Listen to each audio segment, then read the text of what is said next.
Hi friends, ஹெல்த்தியான அல்வா செய்யணும்னா இந்த கவுனி அரிசி அல்வாவை ட்ரை பண்ணி பாருங்கள். இது செய்கிறதுக்கு 150 கிராம் கவுனி அரிசி எடுத்துக்கோங்க. அதை நைட்டு நல்லா தண்ணியில் ஊற போட்டு எடுத்துக்கோங்க. இப்போ பார்த்தீங்கன்னா அரிசி நல்லா ஊறிச்சு. 1.5 மூடி தேங்காவை திருவி எடுத்துக்கோங்க. அதுலேருந்து 2 லிட்டர் அளவுக்கு பால் எடுத்துக்கோங்க. நல்லா மிக்சியில் அரைச்சி பால் எடுத்து வச்சுக்கோங்க.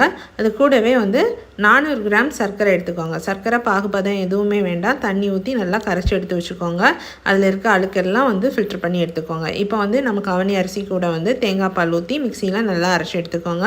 அரைச்சி எடுத்ததுக்கப்புறம் இப்படி லைட் பிங்க் கலரில் இருக்கும். இப்போ நம்ம ஆல்ரெடி மெல்ட் பண்ண சர்க்கரை கூட இந்த தேங்காய் பாலை ஊற்றிக்கோங்க. அது கூடவே நம்ம அரைச்சி வச்சுருக்கிற கவுனி அரிசி மாவையும் சேர்த்துக்கோங்க. இப்போ எல்லாத்தையும் நல்லா மிக்ஸ் பண்ணிவிட்டு ஸ்டவ்வில் வச்சு கிளற ஆரம்பிங்க. கொஞ்சம் நேரம் கிளறிட்டே வாங்க. இது அப்போ தான் கலர் சேஞ்ச் ஆகும். இப்போ பார்த்தீங்கன்னா நல்லா திக்காக ஆரம்பிச்சிடுச்சு.